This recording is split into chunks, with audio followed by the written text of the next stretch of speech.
Alright, so getting right into it, this is not going to be a very long true crime segment because really it was very cut to the chase. How type of true crime? Not surprising because they already knew who did it. So we have the Hello Kitty case. I call it the Hello Kitty doll or murder case.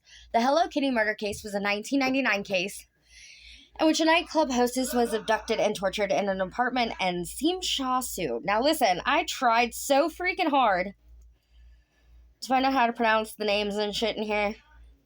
If I butcher it, I am so sorry. I barely speak English well at times, so hopefully I won't mess it up too bad. But it was tortured in an apartment in Samsha-su, Hong Kong, after stealing a wallet owned by one of her frequent customers. On March 17th, Fan Man Yi was captured, tortured, and killed by 3 men and 1 girl before dying a month later. She was then decapitated, and her skull was placed inside of a Hello Kitty doll, which symbolized and gave the name for the murder case. Now, I know, the whole Hello Kitty craze started in Hong Kong, but I'm just, while I was researching this, I'm like, of all the things that you could have put the head in, you did a Hello Kitty doll. Something that's a symbol of children. Children! Makes you rethink ever buying Hello Kitty, doesn't it? Anyway, Fan Man Yi suffered throughout her early childhood and teenage years as a child. She was raised in an all-girls home. She was abandoned by her family.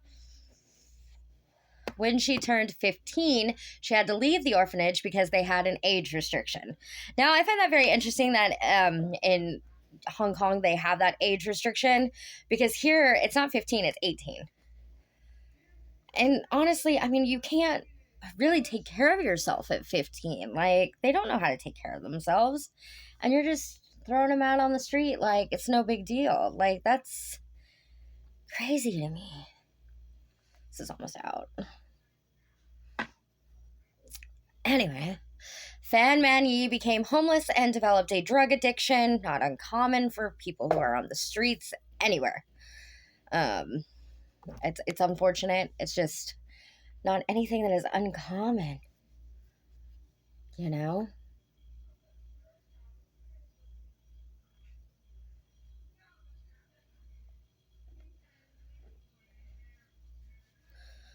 Sean Mon, she was a sex worker and on the streets until the age of 21 when she began working at a brothel. For those of you that don't know what a brothel is, it's basically a place you can go to get hookers, as sick as that is. Thank you for the likes. Sean Mon Lok, a 34-year-old drug dealer, pimp, and member of the Chinese mafia, was one of Fan Man Yi's usual clients at the brothel. So you gotta think this is a 34-year-old drug dealer. This girl is between 15 and 18, so she's a minor. And in our country, that's a no-no. But from what I understand in Hong Kong, they don't really have an age limit about marriage or really anything else. It's not as restricted there as it is here, which is crazy if you ask me, but they can do their own thing, I guess. It was said that she was his personal favorite and he'd seek her out for her services, not after her services. On one occasion, Fan Man Yi stole his wallet that contained about 4,000 Hong Kong dollars, roughly $500 US. When Sean Mon Lok realized that his money was gone, he knew who had stolen it and demanded her to return the money in addition to a fee of 10,000 Hong Kong dollars. Although Fan Yi returned the stolen money immediately, she needed additional time to gather the additional fee. She was kidnapped by 3 men and 1 girl. 34-year-old Sean Man Lok, 27-year-old Liang Xingqiu, 21-year-old Liang Walan, and Sean Man Lok's 14-year-old grooming victim, Ah Fang. Yes, they were he was grooming a 14-year-old girl to be basically a sex slave type thing, and he forced her to participate in the torture and murder of this woman. And, like, I can't even imagine what happened to that 14-year-old girl, but, like, that would be just traumatizing all on its own, just being groomed, but then being forced to participate in a torture and murder of someone else. Like, how do you just not sit there and think, oh my God, that could be me next. If I don't do what they want me to do, I'm next. I'm next. Like, that's horrifying. Poor kid. They took her to an apartment at number 31 Granville Road and Simsha Sioux, where they imprisoned her for a month. Initially, Mon Locke intended to make money off Fan Man Yi by offering her as a prostitute to other people, which is not too far out of basically what she was doing anyway. But I guess she was, like, fighting back. During her imprisonment, Fan Yi was subjected to torture. According to Sean Mon Locke's grooming victim, they beat her with metal bars, kitchen utensils, and furniture pieces, sometimes while hanging her and using her as a punching bag. On one occasion, they had kicked her head around 50 times, in which Ah Fong joined in. They rubbed spices into her wounds, burned her with candle wax and hot plastic, specifically on her legs and feet so she couldn't walk, raped her, forced her to consume human feces and urine, and forced her to smile and say she enjoyed the beatings. If she refused, they subjected her to even harsher torture. This all led to traumatic shock and ultimately to her death. After a month of imprisonment and torture, Fan Yi succumbed to her wounds and died while her captors were out. Other references say she died overnight. Upon returning home, they discovered her deceased body in the bathroom they had locked her in. Her body was dismembered and boiled. This sounds like a Jeffrey Dahmer type thing, but I mean, like, legitimately, I don't know why you would boil the body parts. I mean, I don't know if that, like, saves them from smelling bad or something. Like, I never was able to figure out what that was about, but apparently that was just something that people did. So you do you, I guess, but I mean, it's weird and it's random. So there really just doesn't seem to be a purpose for it. You know? I mean, not that there's ever a purpose for killing people, obviously.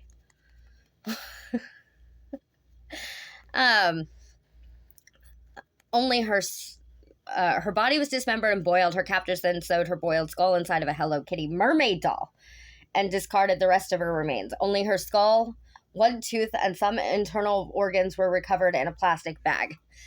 Fan Yi's remains were found only after the grooming victim Ah Fong led police to the scene. Now, I could not find anything that stated why the 14-year-old girl decided she was going to go to the police. I don't know if maybe they were threatening her with the same possible punishment or what, but she did go to the police. She did finally get up the courage to go to the police and tell them what had happened to Fan Yi. Which, I mean, I give her all the credit in the world because I couldn't do it. Man, I'm dropping all kinds of shit today. After a 6-week and 4-day trial, the 3 men were convicted of manslaughter. As the jury ruled the remains were not sufficient to show whether Fan Yi was murdered or died in another way, such as drug overdose. Now, the really interesting thing is that in Hong Kong, you have to prove... I'm fine, thank you. How are you? You have to prove beyond the shadow of a doubt that the person was murdered in order to get a murder conviction. And I think that's crazy because, I mean, you can obviously tell, I mean, I guess not because she was dismembered, but I would think that you could tell that by being dismembered, she was obviously not dying of natural causes. Because, I mean, if somebody dies of cancer or illness, you don't just chop them up and throw them in a fucking Hello Kitty doll in a bag, you know? But obviously they disagreed with me. I just don't understand how you cannot say definitively that there was foul play involved when it's that kind of discovery. You know what I'm saying? Like, that's crazy. The jury could not rule that the men intended to kill 23-year-old Fan Man Yi, which would have meant a mandatory life sentence. But it was determined she died as a result of their abuse, hence the manslaughter charge. Ah Fong testified at the trial in exchange for immunity.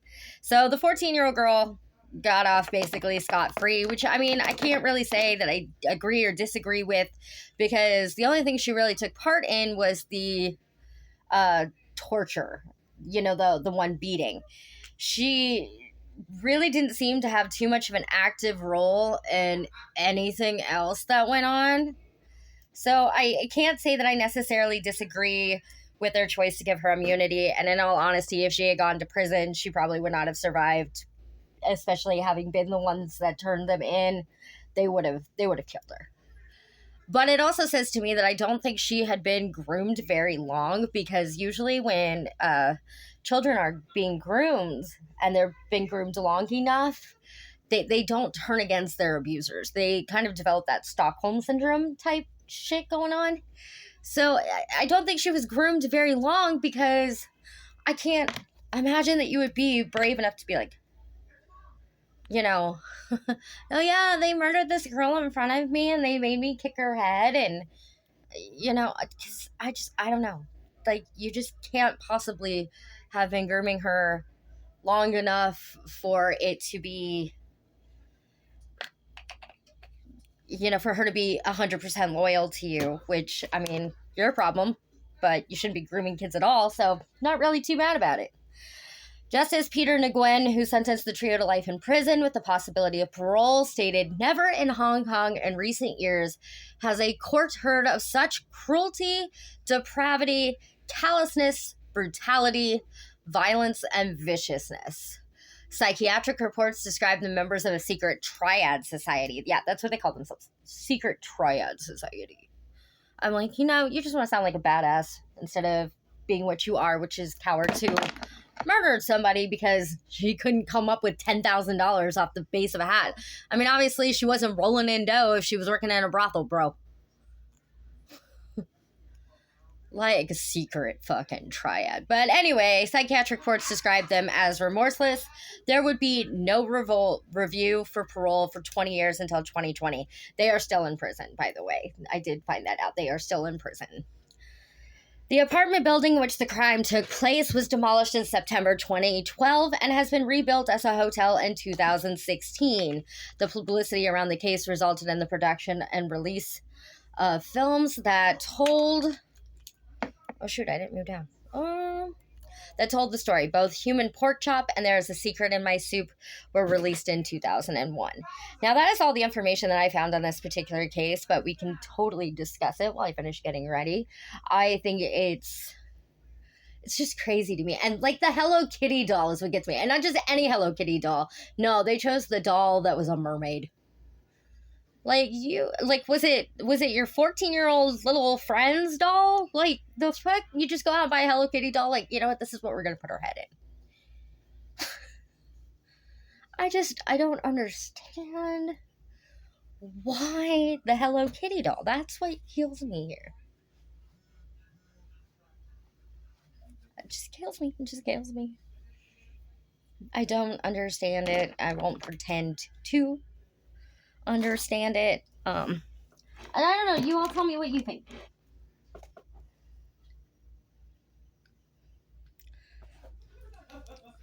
Like, tell me what you think. I mean, isn't that just crazy? Oh, shoot. Sorry, YouTube. I've moved completely out of view of your camera.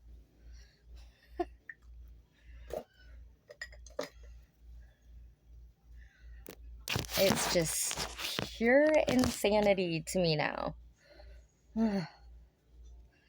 But, I mean, drop your thoughts, drop comments on who you want me to do next. I have a series set up. Like, I have a few coming up that I'm working on.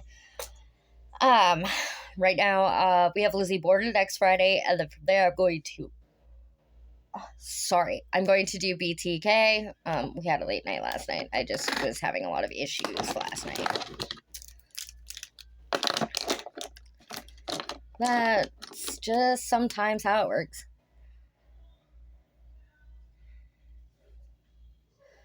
We're worried that with this whole overturning of Roe v. Wade, that my wife and I and our daughter are next.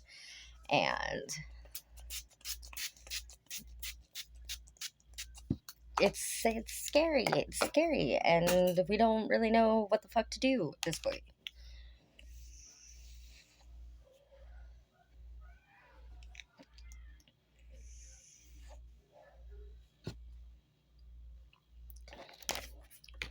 It's just, it's upsetting in so many ways.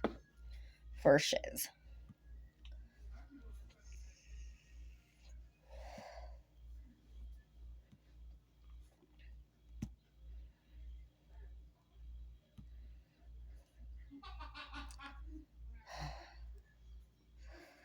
It's insane. It's insane. We're letting this dry so I can keep going. But I told you guys there probably would be a whole lot for me to put on this particular case simply because there just wasn't a whole lot of information out there. I mean, finding what I did find was hard enough.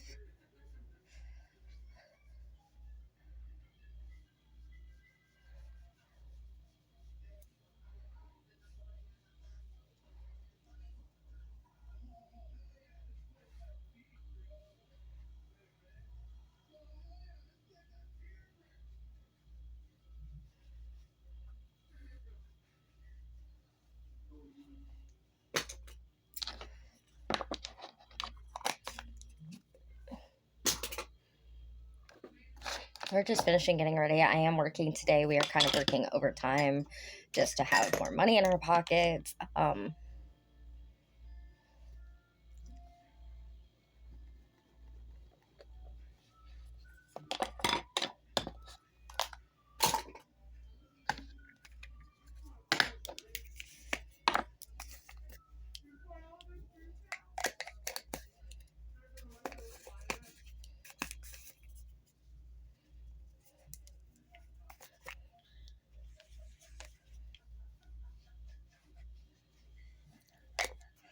This is, I'm pretty sure it's just...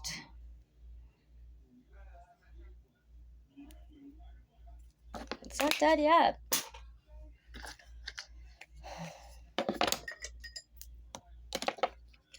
But yeah, so that's the Hello Kitty case. Like I said, I'm just finishing up my makeup look. Usually my cases take the whole, like, makeup look, but this one just didn't have a lot of information. Sad. Because, you know, I like coming to you guys with all the facts, but it was really cut and dry because, like I said, the girl turned them in, so they already knew who had done it. There just wasn't any, like, search or mystery, I guess, really to it.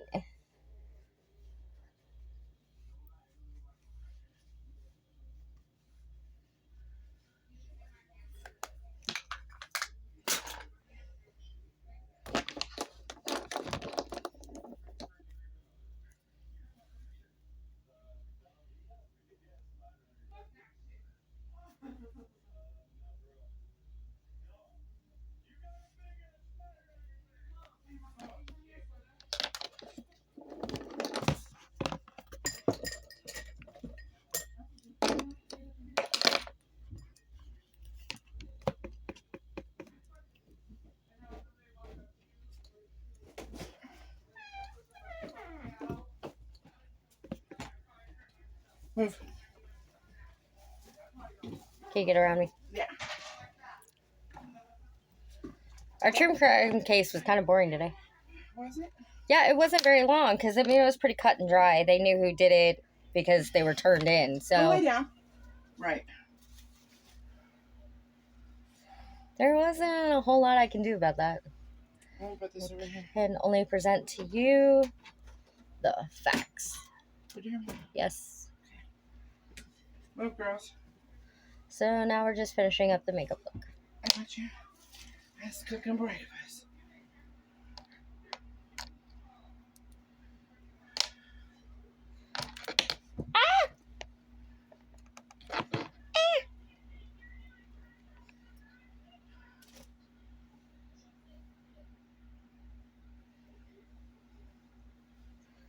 Oh, my phone's downstairs. I was gonna put Master Chef. So put it on. I don't know where the remotes are. Oh, God. Oh, wait. You can't. I know you're on live. August 16th. Okay, wait. 2014 will be their final Sorry, I'm day almost of done. searching I just thought about it. I was like, oh, nope. No They'll block my video. is left with I know. the That's woman fine. running the rescue horse ranch where Aaron and Chris volunteered at. Good thing I thought She about it came though. across some photos, some very unusual photos that Chris had taken. I guess like a week before Aaron What? disappeared. Chris had gone around and taken some photos of some abandoned mines. They're watching YouTube videos.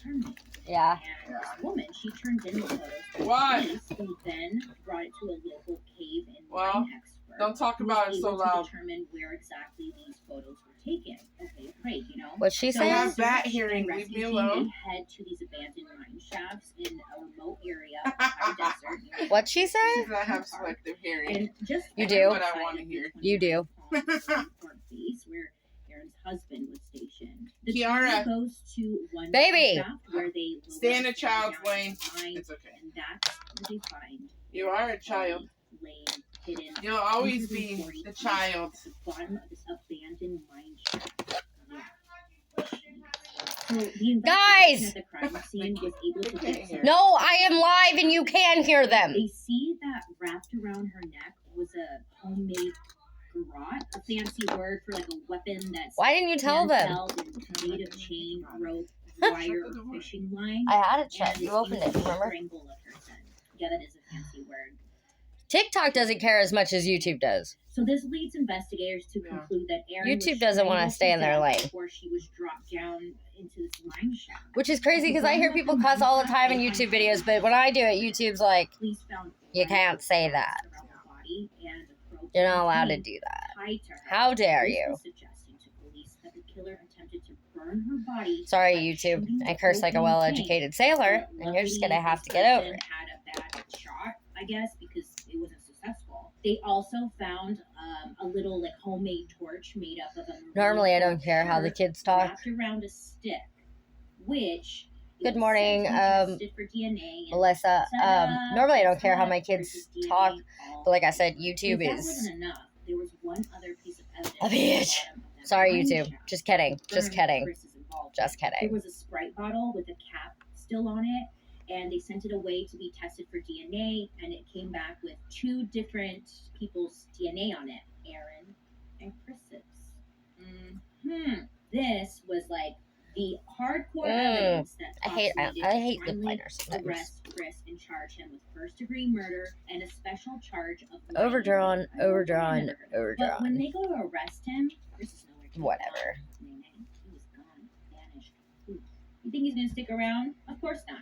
Oh, get this though. Aaron's body was sent off to the coroners, and when the report came back, it was confirmed that Aaron was actually not pregnant. Now nobody really knows like No. the when, the what, the where, the how with all of it. But many thought that maybe Aaron was lying to Chris in hopes that he Yeah. would stay in a relationship or just stay with her in I don't know. I'll probably general. add Why lipstick say later, this is the 'cause case?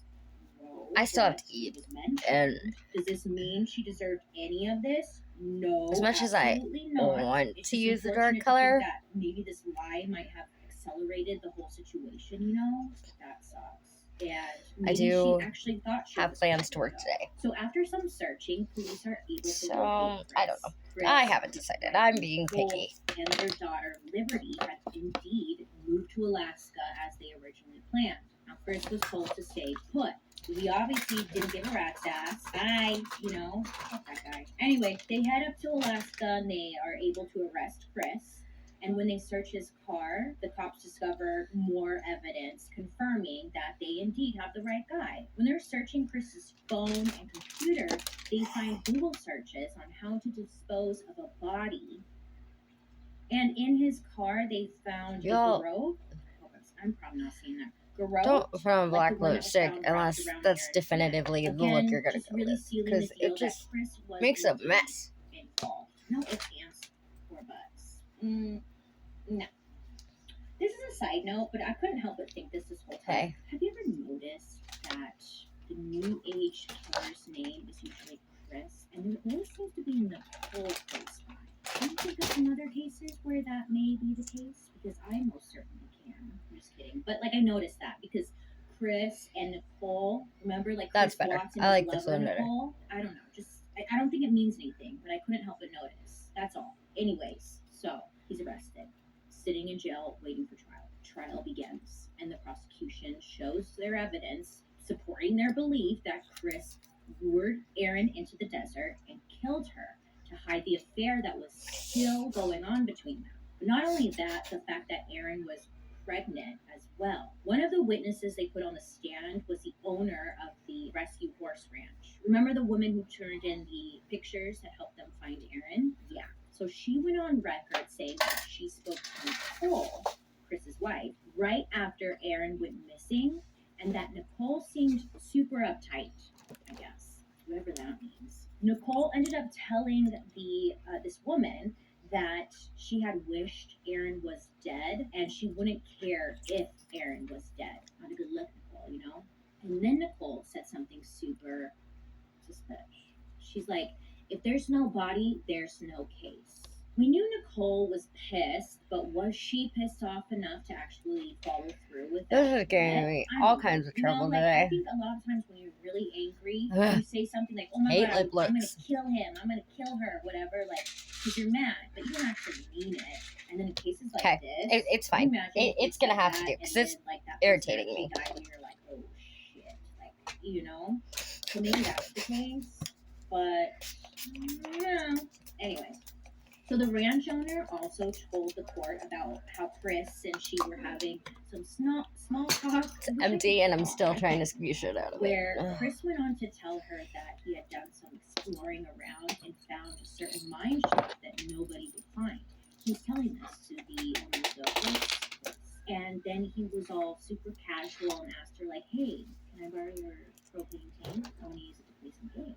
For some reason, the owner, she didn't think anything of it, and she gave him a propane tank. Is that a thing? Don't try that. Please don't try that. It sounds very dangerous. Fires, we don't need it. The prosecution also brings in a criminalist who testifies that the firing pin markings on a .22 caliber bullet casing, which was found near the same mine where Erin's body was found, it matched the rifle that Chris had left back at the ranch. It's really not money already. This guy's dumb. But then, on November 4th, 2016, the trial takes an unexpected turn. While Chris is on the stand, the prosecutor asked Chris if he was the person who strangled Erin. And it was like a bomb went off in the courtroom. Ka-booming, you know? Chris replied with 3 little words that just turned this whole case upside down. Those 3 words, you ask? Well, it was a confession. Well, he said, yes, I am. Those were the 3 words. Yes, I am the one who strangled her. So great, but this threw everybody off. Like, why is he all of a sudden confessing? What's the game plan with this move you're doing, sir? So, Chris goes on to tell the court that he indeed strangled Erin in a fit of rage, but now that he had time to calm down and really think about his actions, he wanted to come clean and do the right thing.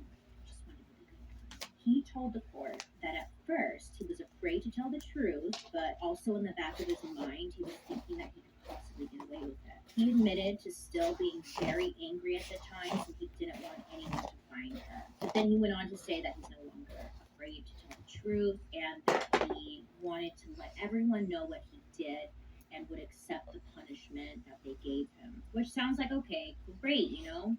But hold on. He's got a little plan up his sleeve. So Chris calmly tells the Superior Court what went down the night Erin died. Chris said that he took Erin out to the desert near Joshua Tree National He didn't do it. Park first. His wife did. Instead of a romantic surprise proposal like Erin thought was happening, they ended up outside a mine where they start to argue. Chris explains that he told Erin that he was moving to Alaska and that their relationship was over. Erin was super upset. She was like, I still love you. I want to be with you. I could go to Alaska with you. I just want to be a part of you and your child's life.